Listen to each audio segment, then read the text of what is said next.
Bien, bueno, buenos días con todos. Muchas gracias por su participación y pues mi nombre es Margot López. Yo soy la directora de la oficina de ISOTools Perú. Hoy es nuestro primer evento, nuestro primer webinar como resultado de esta alianza entre ISOTools y IAITG. Y pues bueno, voy a comentarles un poquito quiénes somos, qué hacemos y luego ya dar paso a Anthony. ISOTOOL somos un equipo multidisciplinario de profesionales entre consultores y desarrolladores que lo que hacemos es implementar esta plataforma tecnológica, es un software de desarrollo propio llamado ISOTools. Estamos certificados en lo que es ISO 9001, los temas de calidad, ISO 14001, medio ambiente, servicio de TI, de acuerdo a la ISO 20000, y los temas de seguridad de la información de acuerdo a la ISO 27001. Estamos presentes en diferentes países a nivel mundial, en algunos casos con oficina directa, como es el caso de Chile, Colombia, Perú, España, donde está nuestro corporativo, y en algunos otros a través de partner o aliados estratégicos. Tenemos ya 25 años implementando esta herramienta en diferentes organizaciones a nivel mundial, en más de 20 países, 1.900 organizaciones como casos de éxito, y más de 175.000 usuarios activos en la plataforma. Tenemos soluciones que atienden a automatizar los diferentes sistemas de gestión, temas de compliance, antisoborno, eh, temas de GRC, temas de HCE, SIG orientados a los sistemas integrados de gestión, todo basado en un mecanismo de workflow que nos permite enviar notificaciones, definir responsables, generar reportes, determinar indicadores que finalmente nos ayuden en la toma de decisiones, ¿no? En esta toma de decisiones que nos lleve a mejorar nuestro sistema de gestión y a mejorar la organización. Este software es escalable, dependiendo del alcance del proyecto, podemos ir de menos a más, se adapta a la realidad de la organización, ya que nosotros vamos haciendo esta parametrización y este diseño en función a los procedimientos. De acuerdo a los procedimientos de cada una de las organizaciones es que vamos haciendo esta parametrización. Lo que hace que sea un software bastante flexible, ¿no? Altamente flexible.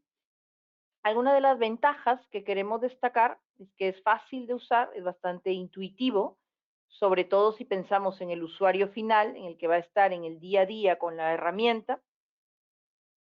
Como todo software o toda herramienta tecnológica, está en constante actualización. Cada cierto tiempo lanzamos nuevas versiones, nuevas funcionalidades que cumplen con estos estándares internacionales, como son estos modelos de gestión o las normas ISO. Se puede acceder desde cualquier lugar, solo necesitamos conexión a Internet. Se puede integrar con otras aplicaciones propias de la organización, con un SAP o con algún ERP, si queremos traer información o queremos llevar información de ISOTOOL para esos sistemas. Lo hacemos mediante web service, tenemos ya un catálogo de web service que nos permite hacer esta integración. Es protocolo HTTPS, protocolo seguro. Es una solución que es testeada a lo largo del tiempo. Cada vez que lanzamos una nueva versión, hay un periodo de QA, hay un periodo de testeo hasta que sale a producción. Es multidispositivo, podemos descargar la aplicación desde el Play Store o desde el App Store y desde el celular o desde una tablet pueden registrar una denuncia, una queja o un reclamo, iniciar un flujo de debida diligencia, ¿no? Esto lo podemos hacer desde el celular, desde la tablet o desde la PC. ¿Okay? ISOTools Cloud o SaaS o en la nube, como ustedes hayan escuchado ese término, pues significa que dentro del servicio están incluidos los temas de infraestructura. Es decir, están incluidos los temas de servidores, mantenimiento, las actualizaciones, las copias de seguridad, los temas de innovación, integración, hacen parte del servicio. Pues la oficina de ISOTools Perú es una de las oficinas que tiene clientes muy representativos aquí en el Perú, como es el caso de LAB, Alicor, SGS, Talma, ¿no? La cadena In Retail Pharma, que es una cadena bastante grande, empresas como Luz del Sur, Coga, UNACEM, tenemos grupos corporativos también, ¿no? Abastible en Chile, aquí en Perú es Solgas, y otras empresas del grupo como Ecuador, Colombia, también utilizan ISOTools como la herramienta que soporta su sistema de gestión. Tenemos el soporte local, es decir, físicamente estamos aquí en Lima, en Miraflores, consultores que tienen experiencia no solo en la plataforma, sino también en los sistemas de gestión. Presencia en casi todos los países de la región, en más de 20 años, este año ya 25 años de experiencia global y 10 años de experiencia en Perú. ¿Okay? Tenemos el respaldo de grandes organizaciones que utilizan esta plataforma. Las soluciones que manejamos están basadas en temas de estrategia y sostenibilidad, soluciones para la alta dirección, temas de riesgos y control interno, que vamos a ver un poco la temática de hoy, temas de compliance y pues los sistemas de gestión, ¿no? Temas de HC, seguridad medio ambiente y sistemas integrados de gestión. Bien, esto ha sido una breve introducción de quiénes somos, qué es lo que hacemos y pues doy paso a Anthony para que ya dé inicio a su ponencia. Perfecto, gracias. Muy bien, buenos días, bienvenidos. Como comentaba Margot y Marco, es nuestro primer webinar. Como después de la alianza, todo y que llevamos ya unos cuantos webinars y bastante relación por el camino. Bien, ¿quiénes somos nosotros? Pues el Instituto de Auditoría IT Governance ya lo conocéis, muchos. Tiene dos patas, una de consultoría y otra de formación. Y desde el punto de vista de formación, pues con alianzas importantes, una ISOTools evidentemente, pero dentro de Perú, pues con varias universidades, con el Pacífico, con Centrum, con el Instituto de Auditores Internos, con ASBank y, caso de Colombia, pues con Asobancaria, con la Escuela Superior de Guerra de Colombia, con la Universidad Nacional de Colombia y además, evidentemente, el instituto nace en España en 2007 y también con muchas alianzas estratégicas con las principales universidades españolas. Bien, cuando hablamos de compliance, no podemos olvidar que estamos hablando de corrupción. O sea, realmente vemos que esto es algo que está golpeando no solo a Perú, sino realmente a todo el mundo. Si vemos el mapa de transparencia del índice de percepción de la corrupción, pues no es que estemos muy bien parados, pero estamos en la mitad para abajo, es decir, justo suspendemos.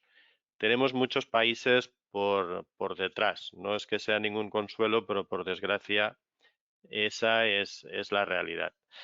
De hecho, acá en el continente vemos que donde están principales problemas, pues Haití, Nicaragua, Venezuela, pues son de los principales que hay ese problema y ese nivel de corrupción más grande.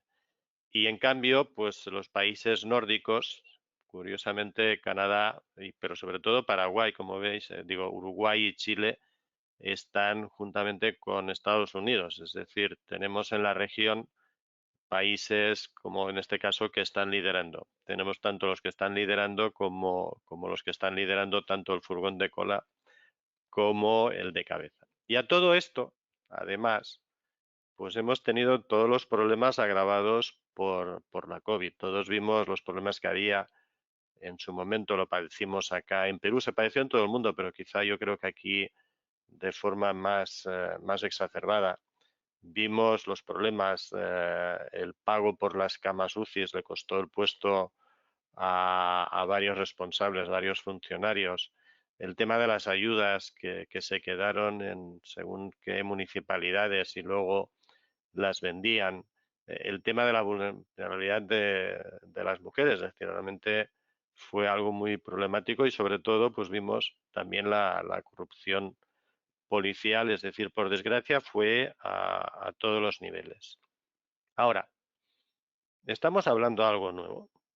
Nos puede parecer que esto es algo muy actual, pero si nos remontamos para atrás, pues ya incluso en la antigua Grecia había problemas, es decir, ya se escondía en las islas pequeñas al lado para no pagar ese impuesto, o en Flandes, cuando estaba bajo la órbita de España, pues era un paraíso fiscal, o en la casa época de los piratas, que había islas y dominios donde los ofrecían refugio a costa que no tocasen, y ahí hacían pues como una especie de banco offshore. Y el hawala que se ha utilizado, se utilizó sobre todo con los temas de terrorismo, pero es algo súper antiguo, ya viene de la época de los templarios y de los judíos. Y es que evidentemente no deja rastro porque es simplemente el contacto y se basa en la confianza. Por eso fue tan difícil realmente luego seguir precisamente la pista del dinero.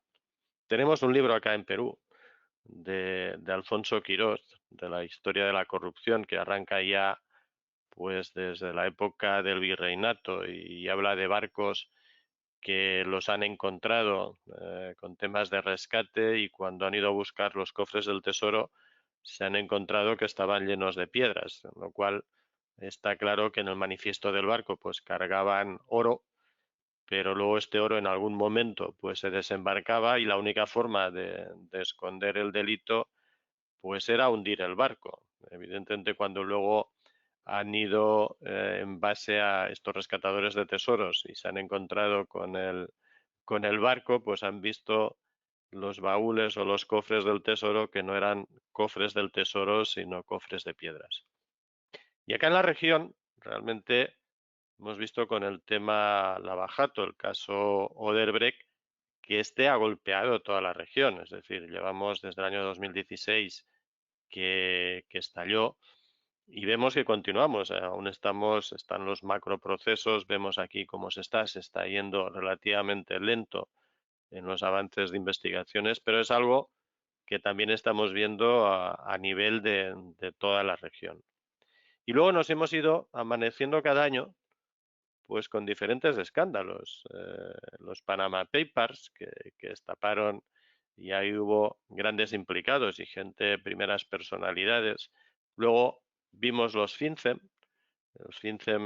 el año de la pandemia, que destapan y se vio como grandes bancos eran instrumentos que facilitaban el lavado, pero de billones de dólares. Nos aplicaban los sistemas antilavado, pero era solo para el común de los mortales. Como dicen, todo el mundo es igual, solo que hay unos que son más iguales que otros. Y el año pasado con los Pandora Papers, bueno, ahora falta ver con qué nos vamos a desayunar este año, pero evidentemente vamos a ver que esto no es algo, por desgracia, que sea un tema puntual, sino que está súper establecido y súper enraizado. Entonces estamos viendo que no es algo para nada nuevo. Los países han ido normando. En el caso nuestro, se normó, la primera ley fue la 30424 en el 2016, que regulaba la responsabilidad administrativa. Como tal salió la ley de la persona jurídica. De hecho, es lo que en los diferentes países conocemos como ley de responsabilidad penal de persona jurídica, porque realmente es así. ¿Qué pasó? Que acá en el Perú se hizo trampa y solo se contempló en la ley del 2016 el delito de cohecho transnacional, es decir, el soborno transnacional. Es decir, tú corrompías a un funcionario chileno y tenías responsabilidades sobre la empresa acá en Chile, digo, en Perú. Pero en cambio, sobornabas a un funcionario público peruano y no tenía consecuencias para la empresa. Sí que tenía consecuencias para los implicados, es decir, tanto el personal de la empresa de acá como el funcionario, pero no tenía consecuencias sobre la empresa. A todas luces era algo realmente absurdo. Esto se modificó con el decreto 1352 en 2017, y ahí ya amplió al cohecho activo genérico específico, pero además no solo el nacional, no solo el transnacional, sino el nacional. Y se le añadió además el tema del PLAF, es decir, lavado de activos y financiamiento del terrorismo. En 2018, con la ley 30835, se incorporan 3 delitos más, el de tráfico de influencias y el de colusión simple y colusión agravada. Luego, 2019 se reglamenta, donde ya se establecen los requisitos mínimos, y en el 21 lo que se publican son los lineamientos por parte de la Superintendencia del Mercado de Valores, que, como saben, es la que va a actuar inicialmente en la ley 3424, actuaba como candado frente a Ministerio Público, a Fiscalía, pero esto ya ha dicho Ministerio Público que no lo iba a aceptar porque evidentemente chocaba contra la independencia de poderes. Y ahí sí que hay una modificación que de hecho se presentó ya por parte del Congreso, que bien lo aprobó, pero todavía está pendiente de la autógrafa por parte del presidente. Y estos serían los 5 delitos en la actualidad que generan responsabilidad penal para la empresa. En rojo está puesto el de corrupción privada, porque recién en 2017, 18 mejor dicho, se incorpora como delito, que no lo era, pero todavía no se ha incorporado a lo que es los delitos que generan responsabilidad penal en la empresa. Cosa que sí, por ejemplo, pasa en España. De hecho, en España prácticamente todo el Código Penal está incluido. Entonces, cuando hablamos de cohecho, ¿de qué estamos hablando? Hablamos del soborno puro y duro. El problema es que el soborno tanto nos pueden penalizar a la empresa por entregar un celular o invitar a almorzar a un funcionario o regalar entradas para un concierto o para un partido de fútbol, cosa que hemos visto, como el regalarle un departamento o regalarle pues 1 millón o 2 millones de dólares. Es decir, la ley, ahí tenemos que ir con cuidado, porque entrar en el cohecho es tan fácil como invitar a uno al funcionario para que, simplemente por un tema de cortesía, pero resulta que además nos está viendo un determinado trámite, nos agiliza este trámite y estaríamos cayendo en el delito de cohecho. Por tanto, esto ya tendría consecuencias para la empresa. El cohecho específico es cuando el que corrompemos es un magistrado, un fiscal, pero ojo, porque también si estamos corrompiendo o si estamos sobornando a un perito que estaría actuando. Estamos viendo ahora que había el tema con César Inostroza de que, bueno, le han decretado prisión en España, pero resulta, oh maravilla y sorpresa, pues que está, de momento no ha habido. Vamos a ver cómo acaba. La colusión, y ahí a veces es fácil entrar en el tema de colusión, es cuando un funcionario nos está pidiendo de que le ayudemos a redactar los TDR, los términos de referencia, es decir, las bases para un concurso público. Hay que ir con mucho cuidado, porque muchas veces esto se hace con la mejor de las intenciones, porque somos conocidos, ha participado con nosotros, incluso pues hemos estado juntos en temas de capacitaciones, en seminarios, etcétera, y como te ha visto hablar y tal, pues te pide ayuda. Ojo, porque esto podría entrar dentro del tipo de colusión. ¿Hay problema en hacerlo? Y además es ad honorem. No, pero eso tiene que ser público. Es decir, hay que hacer una convocatoria y es lo que se hace.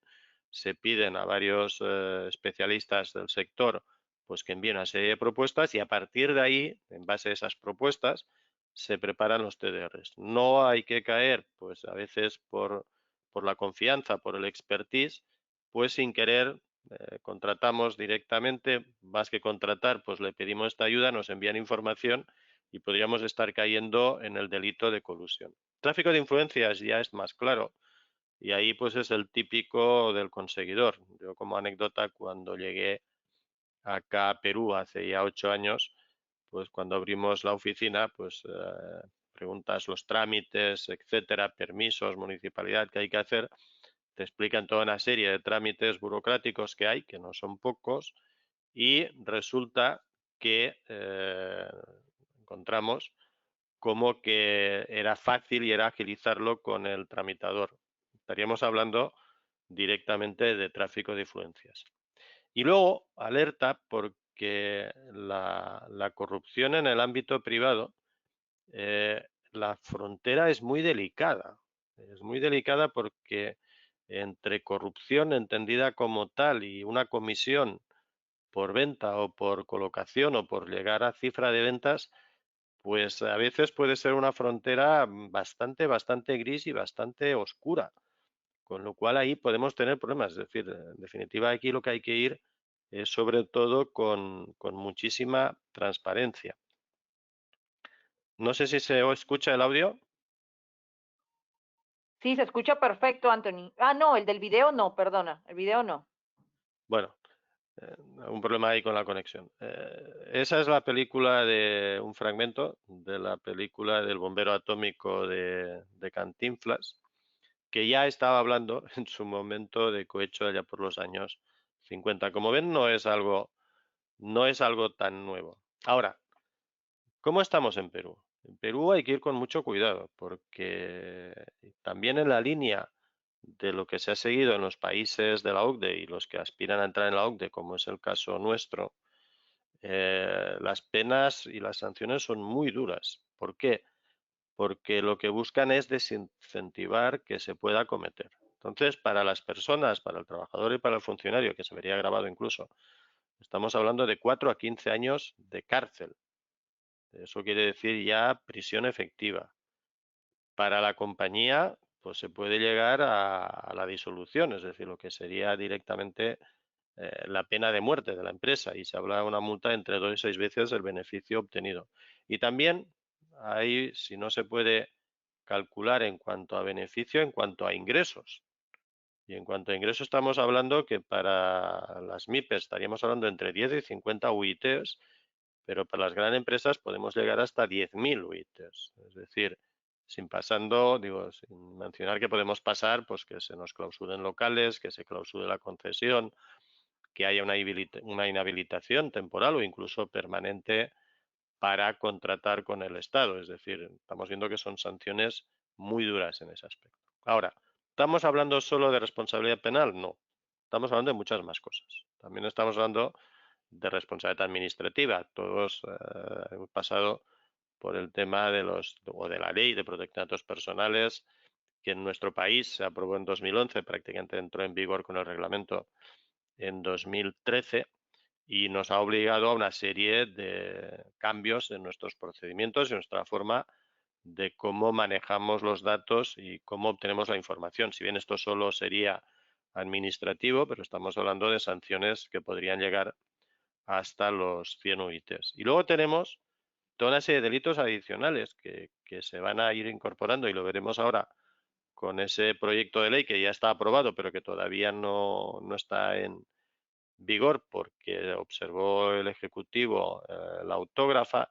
Estamos viendo el tema de los delitos tributarios, delitos contra el medio ambiente, delitos informáticos, que eso en el caso de España llevó muchísimos problemas con el tema de la culpa invigilando. Es decir, si nosotros no ponemos medidas de seguridad para evitar que se cometa algún delito con nuestros sistemas, pues estamos entrando en una responsabilidad de nuestra organización. Delitos contra el mercado de valores, temas de la información privilegiada, fraude en la administración de personas jurídicas, el doble contabilidad o la contabilidad paralela, cosa que están incluidos ahora o quieren incluirse, o tema de no colaborar con la administración pública, es decir, nos puede suponer hasta 2 años. Y estos son el proyecto de ley, como les digo, que está, es decir, cómo amplía y amplía de forma notable la 30424, es decir, entrando con contabilidad paralela, los temas culturales, bienes culturales, el fraude en los remates y concursos públicos, la corrupción privada, tráfico de drogas, los delitos ambientales. En nuestro país todo, como ven, es complicado. La responsabilidad en información falsa que se emita por informes, el financiamiento a organizaciones políticas, el mal financiamiento, falseamiento de aportes, ingresos y gastos, o sea, llevar esas contabilidades, los delitos aduaneros, los delitos tributarios.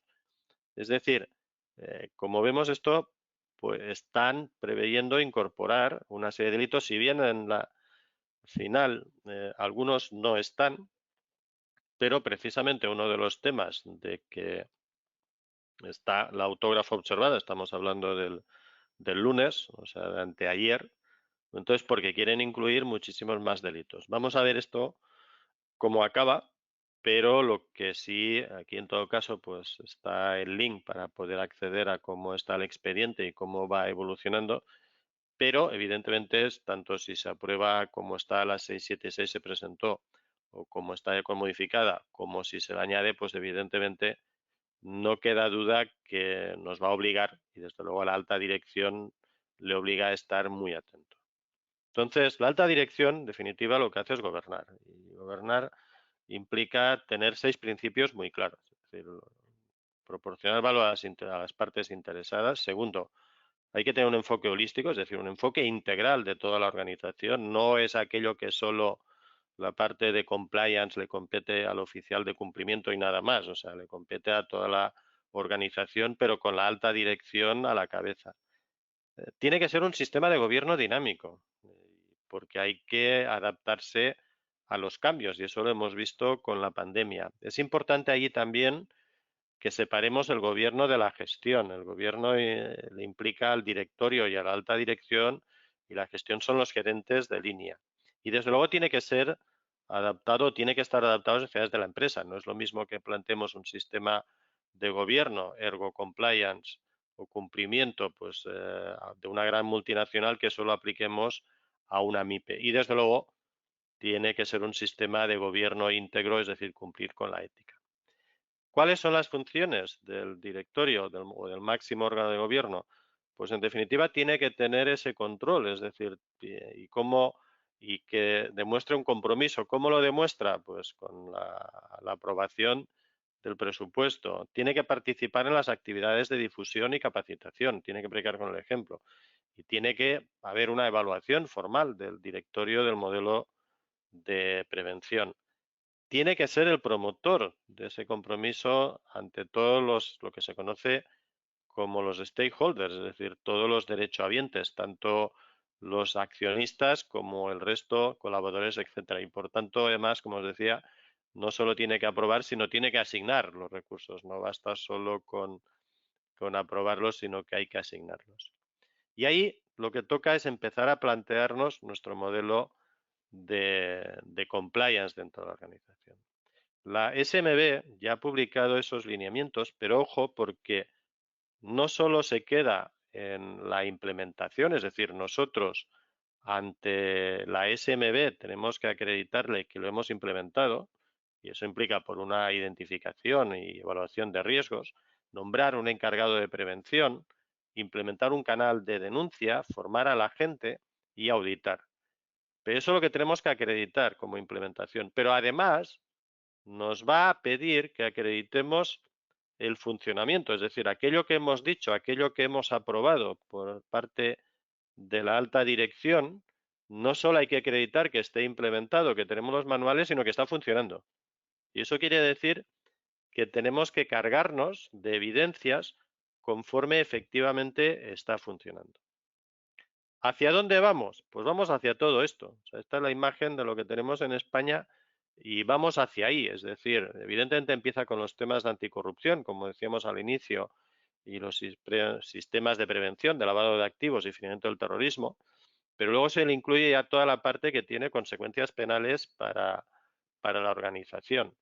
Pero además tenemos toda la parte de incumplimiento general, desde seguridad y salud en el trabajo, los temas tributarios, que van a depender algunos pues que ahora son administrativos y van a pasar al cuadro o al círculo de dentro más oscuro. Y luego, ya en esta línea de la ética empresarial, que no deja de ser un tema que autoimpuesto, pues ya nuestros códigos de ética y de conducta, los compromisos con terceros, esa cultura de cumplimiento y esos protocolos, armar que vamos mucho más allá de la ley. ¿Y ahí dónde entramos? Pues el directorio como tal entra en todo. Esa es la realidad.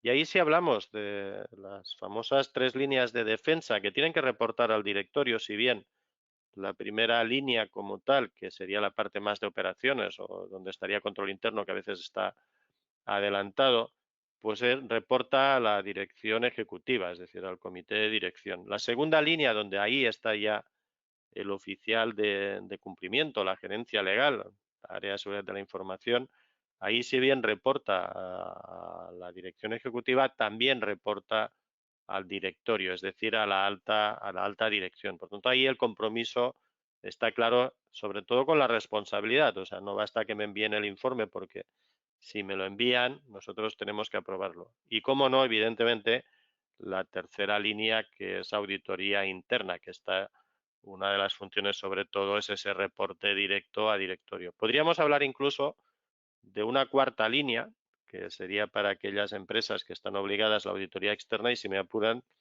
hasta una quinta línea en ese aspecto, que sería el regulador o Ministerio Público en este caso. ¿Cómo está evolucionando en el caso de Perú? Pues fíjense cómo se ha disparado. Evidentemente, pues a partir ya que se empieza, tenemos nuestras leyes, etcétera. Pandemia, vimos que ahí ha habido ese pequeño bajón, pero esto sigue creciendo, es decir, hay unas oportunidades importantes también en ese aspecto. ¿Dónde está el foco? Pues fíjense, el 37% es inmobiliario, el 10% compraventa de visas y el 10% mineras. Es decir, ya con estos tres grupos ya pasan del 50%, estamos hablando del 54%. Es ahí donde está el grueso, y todo esto evidentemente pues va a ir moviéndose conforme nos estén entrando nuevos sujetos obligados en ese aspecto. Como no, evidentemente por ubicación, el grueso lógicamente está en Lima.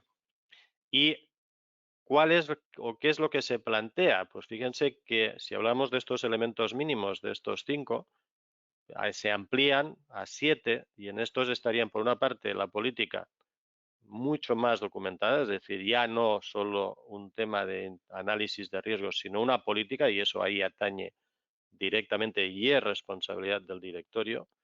Y la otra, el apartado cuarto, añade, es decir, las conductas de los directivos y trabajadores. Es importantísimo ahí, porque si además todo lo cometen directivos y tal, pues no van a aplicar los modelos de cumplimiento. Por tanto, ahí la importancia del compromiso de la alta dirección. Y para ello no hay mejor forma que formarlo. Nosotros, además, fruto de esta alianza con ISOTools participa activamente con nosotros en el programa del Chief Governance Risk and Compliance Officer, programa de alta dirección de Centrum, y en el cual pues contamos con profesores de ISOTools, precisamente para remarcar la importancia que tiene esa función, y sobre todo, ya lo veremos con Paola, es imposible prácticamente pues esto manejarlo con Excel. Es decir, lo que buscamos es precisamente agilizar esa parte, y la parte, digamos, la parte tecnológica que nos sirva de apoyo, y no precisamente de que podamos, porque manejar una gran corporación con Excel, con documentos, los que están acá y lo manejan, pues saben de las dificultades. Ya para concluir, pues haría estas 10 preguntas. ¿Estamos como directorio, como alta dirección, preparados para liderar esa cultura de compliance?